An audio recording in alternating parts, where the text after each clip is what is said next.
Hi, welcome back to Joe Blogs.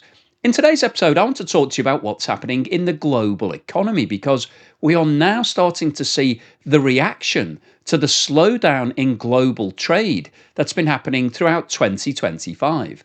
Earlier this week, the European Union announced that it was cutting interest rates by 25 basis points, and that was actually the eighth consecutive cut that the Eurozone has announced in the last 12 months. And following on from that, India has announced that it's cut its interest rates by 50 basis points. And that's actually the third cut in 2025. And if we have a look at this table, you can see that I've picked out some of the major economies. So India, as we've just discussed, has actually taken a full 1% off its interest rates in 2025. It's now down to 5.5% from the previous 6.5%. The Eurozone in 2025, so just in the past 5 months, has reduced its interest rates by 75 basis points and it's now down to 2%. And it's expected that interest rates will continue being cut and they'll drop below 2% in the Eurozone. Canada has also taken 75 basis points off its interest rates in 2025, and the rate's now sitting at 2.75%. The UK, Switzerland, and Australia have all taken 50 basis points off interest rates in 2025 so far this year. The UK's interest rate's at 4.25%. Switzerland is at 0.25%. And we'll come on to have a look at why Switzerland's interest rates are so low later in the video. And Australia are now sitting with interest rates of 3.85%. And then I thought it was worth picking up on three other countries that we're all very interested in, that we talk about a lot on the channel. So far in 2025, the US has only announced an interest rate cut of 25 basis points, and it's got a range of between 4.25 and 4.5%. And as you'll be aware, if you follow the channel, Donald Trump isn't very happy with that level of cutting. He wants Jerome Powell at the Fed to actually be taking interest rates lower much faster. However, Jerome Powell is concerned that all of the tariffs that Donald Trump has announced are going to increase prices, therefore will push up inflation.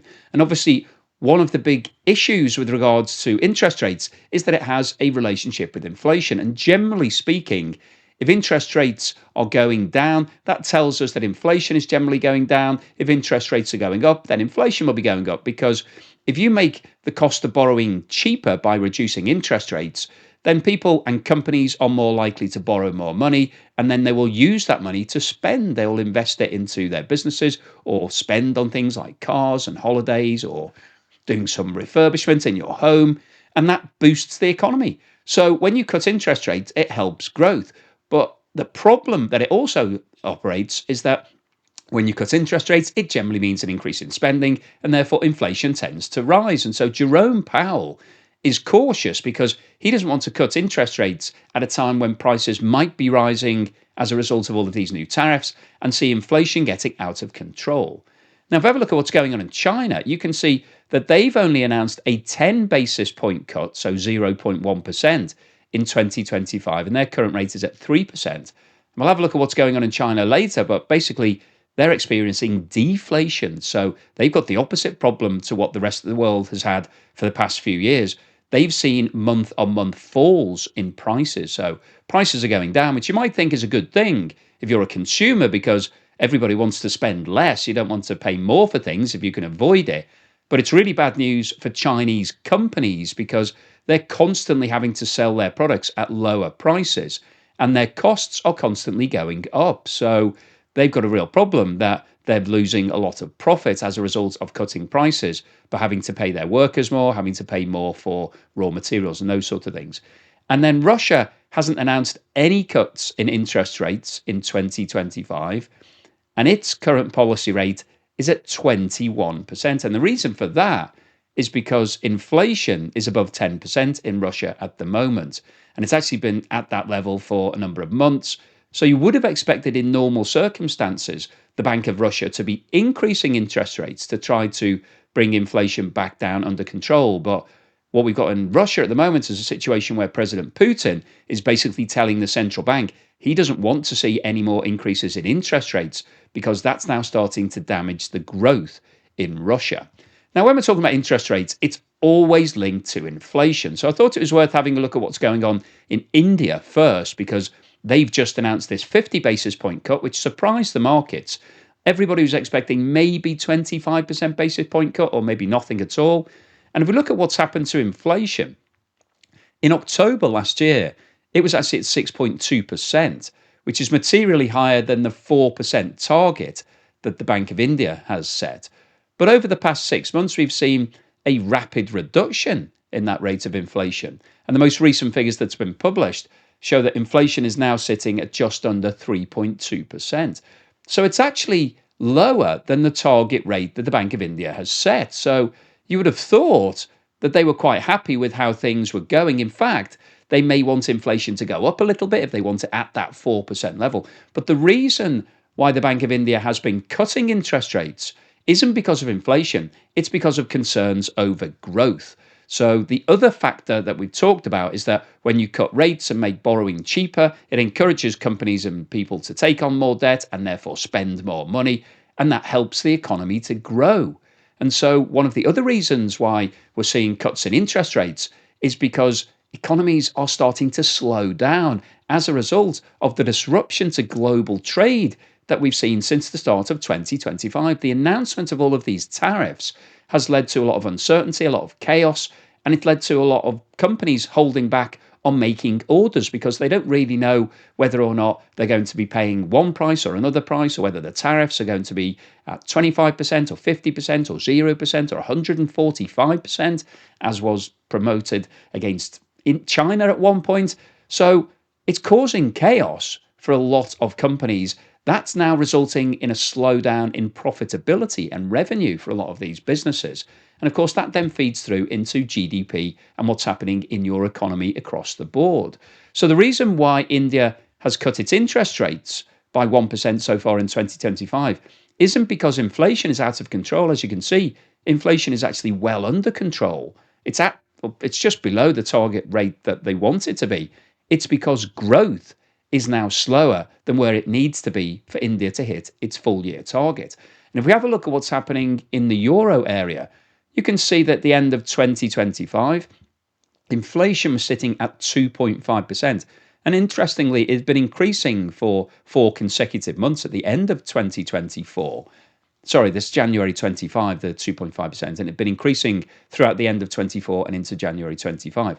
But what we've seen over the past 4 months is inflation has actually been coming back down and is now at 1.9%, which is below the target rate of 2%. So once again, the Eurozone should be happy. Inflation is exactly where it needs to be, but growth isn't.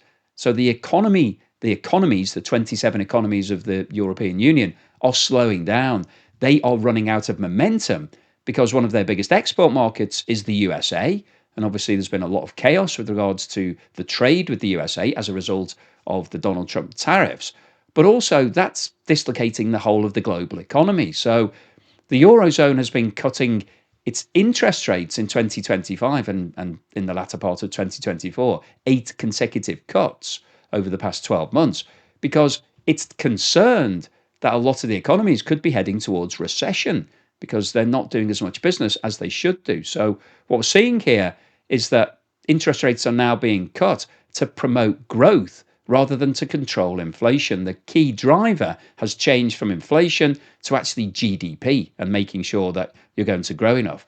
If you have a look at what's happened in Canada, you can see that in the second half of 2024, inflation came down from 2.9% in May to 1.8% at the end of December 24. So that was exactly where the Bank of Canada wanted it to be. We did see a spike in February, and this was part of the tariffs again. Donald Trump, one of the first things he did when he came into power was announce that he was putting a 25% tariff on all imports from Canada and Mexico. That obviously caused problems for a lot of Canadian businesses, and also then Canada retaliated by saying it was going to apply lots of tariffs against US imports, and so we saw prices rising. That started to calm down, and the latest figures we've got for April 25 show that inflation is now at 1.7%, which is below the target rate for the Bank of Canada. However, the Bank of Canada, as we saw from the table earlier, has actually reduced interest rates by 75 basis points so far in 2025. And the reason for that is because of the slowdown in the economy. So this is a consistent theme that we're now seeing. If we have a look at what's happening in the UK, it is quite different, actually. It's quite interesting that we did see inflation jumping up to 3% in January, which was above the target 2% range. And in fact, if you look at this graph for the last 12 months, you can see that there's only been 3 months in the past 12 months where the UK has hit its target rate of 2%, May and June and September in 2024. And then in January, inflation rose to 3%, which is 50% above that target rate. It came down in February and March, but in April, we've seen a spike in inflation. It's actually hit its highest level at any time in the past 12 months. And the reason for that is because we've got a big jump in energy and transport costs. The UK imports a lot of goods, so it's subject to what's going on with the value of the pound and also what's happening with regards to the price of imports. But 3.5% is a concern for the UK economy. So, in normal circumstances, you would have expected the Bank of England to think about increasing interest rates because if inflation's at 3.5%, that's way higher than 2%. And so, in order to calm things down, if you increased interest rates, then that would reduce the demand for borrowing and therefore reduce spending. But as we saw from the table earlier, so far this year, the Bank of England has actually cut its interest rates by 50 basis points, by 0.5%, and they're now at 4.25%. And the reason for that is, again, it isn't because the Bank of England is looking to control inflation. It's actually needing to stimulate growth because the economy has been slowing down over the past 12 months. And there is a real risk that the UK could head towards recession if things don't improve. So, once again, what we're seeing here is the central bank is actually looking to use interest rates to stimulate growth rather than to just keep a lid on inflation. Now, I mentioned that Switzerland at the start of today's video, and they've had an interesting period so far in 2025 because they've actually reduced their interest rates by 50 basis points to the current level of 0.25%, which is the lowest out of all of the economies that we're talking about today. And the reason why they've been doing that is because they've seen a huge fall off in inflation over the past 12 months. In May 24, inflation was sitting at 1.4%. However, by April, it had got to 0%, so no growth in prices. And the latest data that we've seen for May show that Switzerland has now entered deflation. Prices year on year have fallen by 0.1%. And that's a problem, as I mentioned earlier, that China is experiencing. And why this is an issue for companies is because if you can't pass on any of your cost increases, in fact, if your prices are falling like they are in Switzerland at the moment, then you're just going to have to absorb that loss as a company. So it reduces your profit margin. And if this goes on for a long period of time, then you could get to the situation where companies become unprofitable. And we'll talk about that with regards to China in a moment. But this is why Switzerland is reducing its interest rate, not because of what's happening with inflation. You can see from this chart that inflation is actually well below the target rate of 2%. It's actually negative territory at the moment. But Switzerland now needs to boost its economy, to boost its growth. It wants to start growing again, increasing its GDP. And inflation is a secondary issue for Switzerland right now. If we have a look at what's happening in Australia, the target rate in Australia is somewhere between 2 and 3%. It's a bit more flexible than many other economies. And you can see that at the back end of 2022, it actually got up to 7.8% inflation. So it was really quite high at that point.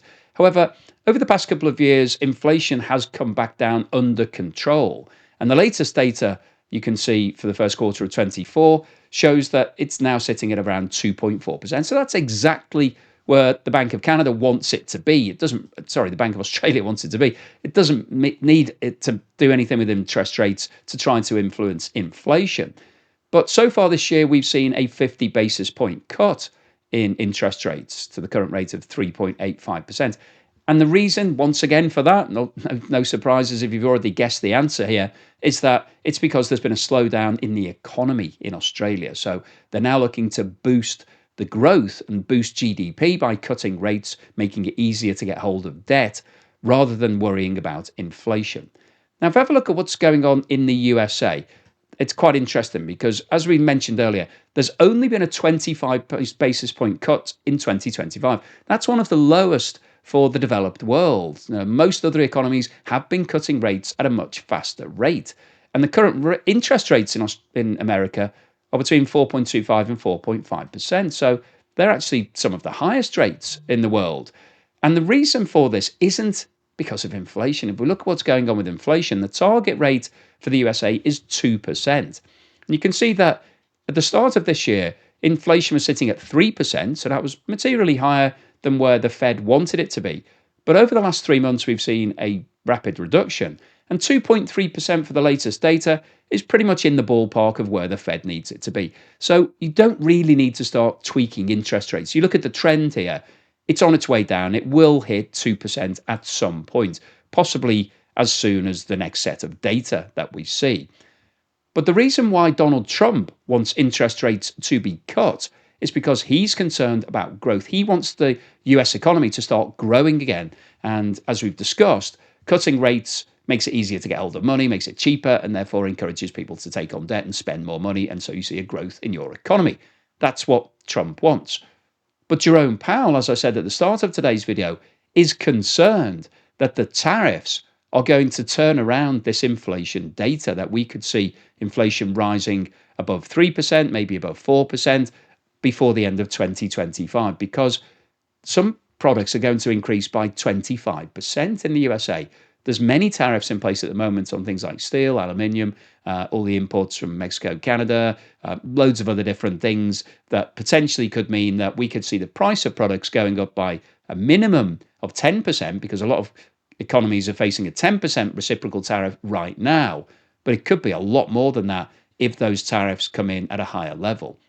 We've currently got a bit of a trade spat going on with China, that they're holding back these rare earth magnets that I talked about in a separate video. If the USA decides that that is a reason for increasing tariffs, we could see those tariffs going back up to 30, 40, 50, 100%, who knows.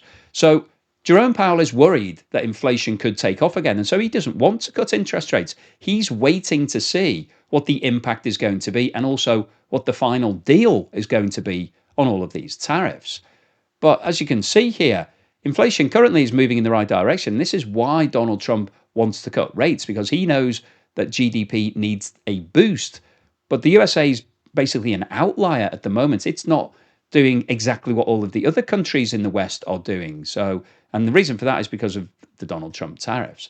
Now, if we have a look at what's going on in China, as I said earlier, China is now in a deflationary situation. You can see here that the last 3 reported sets of data show that year on year prices have fallen in China, so that the price that Chinese consumers are paying is going lower every single month. So great if you're a consumer, but an absolute nightmare if you're a business trying to make a profit, because you're seeing the price that your products are selling for going down.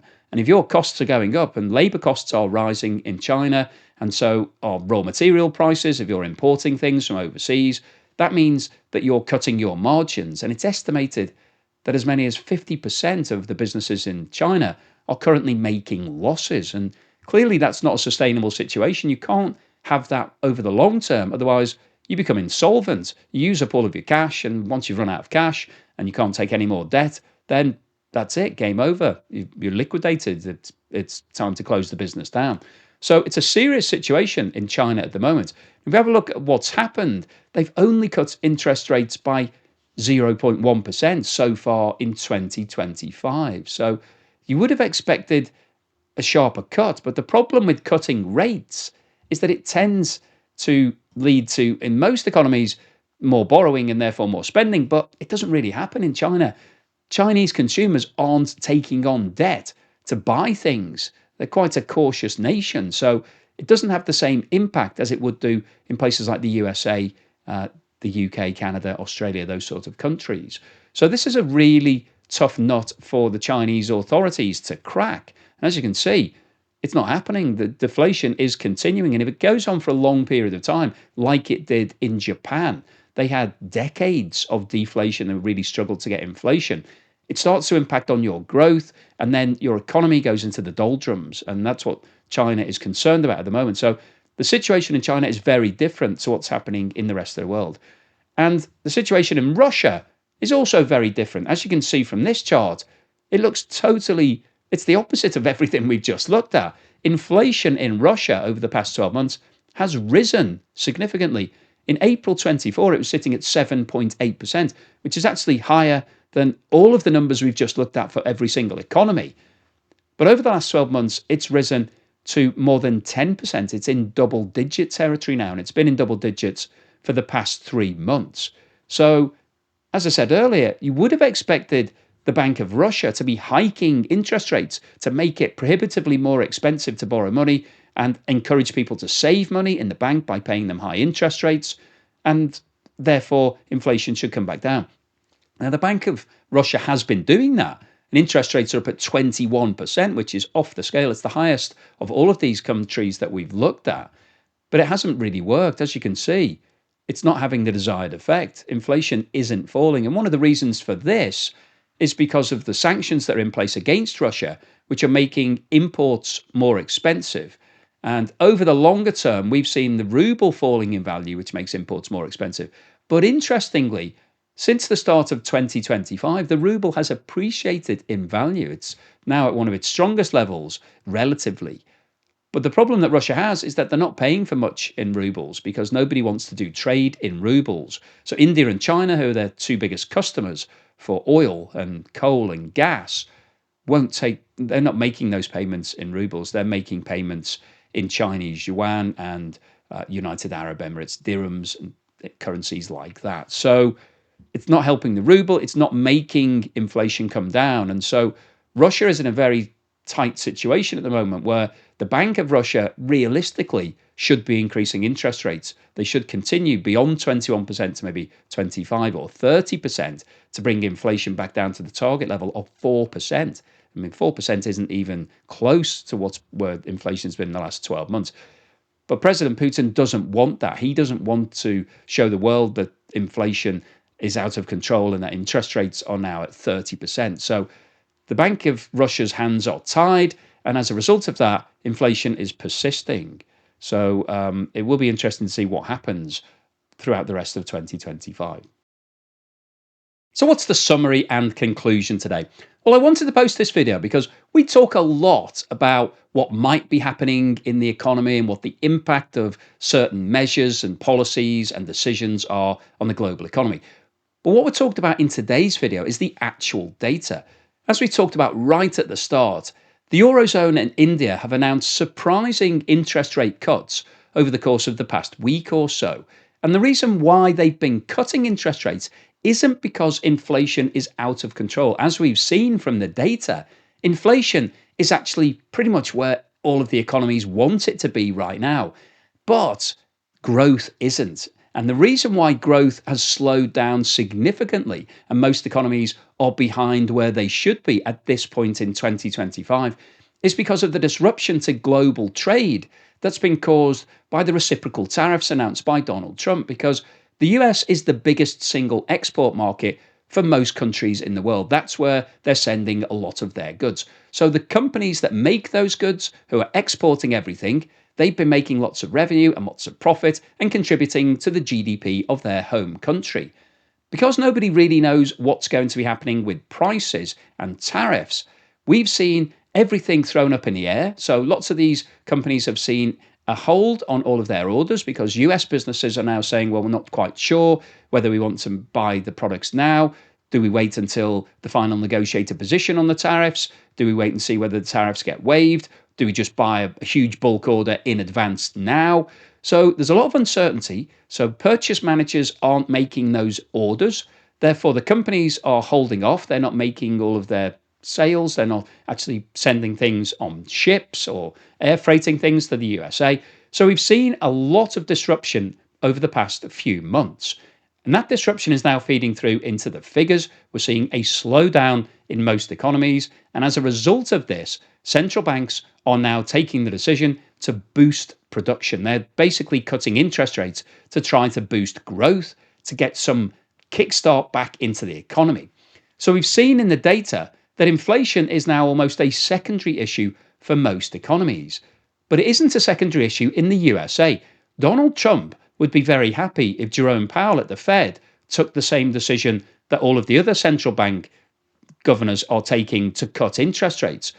But Jerome Powell is saying, hang on a minute, we need to wait and see what the impact of these tariffs is going to be on inflation, because I don't want inflation getting out of control. I want it coming down at around that 2% level. So Jerome Powell isn't following the herd. He's not doing what everybody else is doing, much to the frustration of the Donald Trump administration, because they want interest rate cuts so that it will boost the growth in the US economy. So the US is operating slightly differently to the rest of the world at the moment. China is in a very different situation because it's actually seeing year on year falls in prices. We've got deflation in China, and that's going to be really difficult for the Chinese authorities to sort out, because interest rates don't have the same sort of influence in China as they do in other developed economies, because Chinese consumers aren't borrowing lots of money to buy cars and go on holiday and all of the things that happen frequently in the West. So cutting interest rates doesn't automatically boost growth in the same way. So China is struggling to solve its problem. And as we saw from Russia's data, they've got a problem with inflation. So they're the only country really at the moment, apart from Argentina and Turkey, that are struggling with high levels of inflation. And what Russia should be doing, if they were following traditional economic policy, is increasing interest rates, making it prohibitively more expensive for companies and individuals to borrow, so that demand therefore starts slowing down because people spend less and inflation starts to drop off. But the problem that Russia has is that the sanctions are keeping inflation high. And so increasing interest rates might not automatically solve the inflation problem, because they'd still have to pay a lot more for a lot of the goods because they're sanctioned. So Russia's got a really big problem trying to get around that. Its biggest issue is getting rid of those sanctions. And obviously, the only way to do that would be to agree some sort of peace settlement in Ukraine. So the overall summary of today's video is that what we are seeing are major problems in the global economy now starting to surface in all of the individual economies. And central banks are now taking action. They're trying to get ahead of the curve. They're trying to do things to stop the slowdown, to actually improve growth, so that the second half of 2025 is better than the current forecast. However, the big question is, will this work? Will these interest rate cuts actually lead to growth, or will the tariffs that have been put in place that are affecting a lot of countries and a lot of exports actually undermine that growth and lead to a global slowdown and possibly even a global recession at some point over the next 12 months? So hopefully you've enjoyed today's video, you found it useful, informative and thought-provoking. If you've liked what I've said, then please give me a thumbs up. And thank you for watching this video all the way through to the end. And thank you so much to everyone that's supporting me. If you bought me a coffee or sent me a YouTube super thanks, really appreciate that. Thank you so much. And if you're a long-term supporter, either through Patreon or YouTube membership or buy me a coffee membership, thank you for that support. Really helps to keep me motivated. And here's something to put a smile on your face.